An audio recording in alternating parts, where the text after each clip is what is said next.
ಹೊಸಕೋಟೆ ತಾಲೂಕು. ನಾವು ನಮ್ಮ ಹೆಸರು ರಾಮಂಜಿ ಅಂತ. ನಾವು ಈಗಾಗಲೇ ಒಂದು ರೋಣ ಅಂತ ಸಿನಿಮಾ ಮಾಡಿದ್ದೀವಿ. BK ಪ್ರೊಡಕ್ಷನ್ ನಲ್ಲಿ ನಾವು ಸಿನಿಮಾ ಮಾಡಿದ್ದೀವಿ. ಒಂದು ರಂಗಭೂಮಿ ಕಲಾವಿದರಾದ ನನ್ನ ಮಗ ರಘುರಾಜನಿಂದ ಈ ಸಿನಿಮಾವನ್ನು ನಾಯಕ ನಟನಾಗಿ ಮಾಡಿರ್ತಾರೆ. ಈ ಸಿನಿಮಾವನ್ನು ರಾಜ್ಯಾದ್ಯಂತ ನವೆಂಬರ್ 7 ಬಿಡುಗಡೆ ಮಾಡ್ತಾ ಇದ್ದಾರೆ.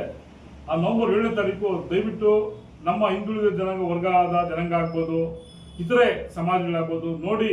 ಒಬ್ಬ ಬಡ ಕುಟುಂಬದ ಹುಡುಗ ಒಬ್ಬ 10 ವರ್ಷಗಳ ಸತತ ಒಂದು ಸೇವೆಯಿಂದ ರಂಗಭೂಮಿ ಕಲಾವಿದನಾಗಿ 100 ನಾಟಕಗಳನ್ನು ಮಾಡಿರ್ತಾನೆ. ಈಗಾಗಲೇ 2 ಸಿನಿಮಾಗಳಲ್ಲಿ ನಟಿಸಿರ್ತಾನೆ. ಈ ಪ್ರಥಮ ಸಿನಿಮಾ ನಾಯಕನಂತ ನಟಿಸಿರ್ತಾರೆ. ನಮ್ಮ ರಾಜ್ಯದ ಜನತೆ ಎಲ್ಲ ಆಶೀರ್ವಾದ ಬೇಕೆಂದು ನಾವು ಕೇಳ್ಕೊಳ್ಳುತ್ತೇವೆ. 2 ಲಕ್ಷ ಜನ ಈಗಲೂ ನೋವು ಪಡ್ತಾ ಇರ್ತಕ್ಕಂಥ ಘಟನೆ ಇದು.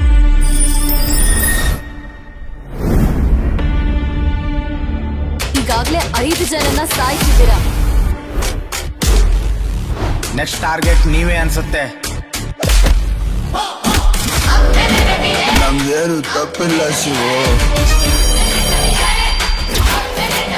ಯುದ್ಧ ಇವಾಗ ಶುರು ಆಗಿದೆ.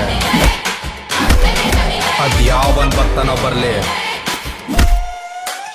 ಅವರು ನನ್ನ ಕೈಯಿಂದ ತಪ್ಪಿಸ್ಕೊಂಡಿರ್ಬೋದು, ಆದ್ರೆ ಯಾವುದೇ ಕಾರಣಕ್ಕೂ ಅವರು ನನ್ನ ಮಗನ ಕೈಯಿಂದ ತಪ್ಪಿಸ್ಕೊಳ್ಳೋದಕ್ಕೆ ಸಾಧ್ಯನೇ ಇಲ್ಲ. ಮುಂದಿಂದು ಆ ದೇವಿನೇ ನೋಡ್ಕೊತಾರ.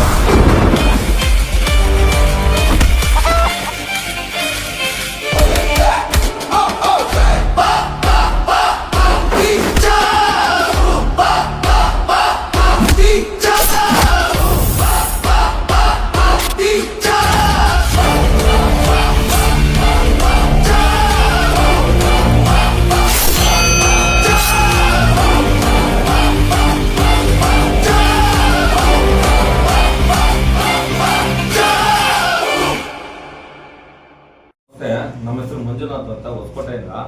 ಹೊಸಕೋಟೆ ಸ್ನೇಹಿತರಾದ ನಮ್ಮ ರಾಮಂಜಿ ಅವ್ರ ಮಗನಾದ ರಘುನಂದ ರಾಜ ಅವರ ಹೊಸ ಸಿನಿಮಾ ರೋಣ ಈಗ ನವೆಂಬರ್ 7ನೇ ತಾರೀಕು ಹೊಸದಾಗಿ ರಿಲೀಸ್ ಆಗ್ತಾ ಇದೆ.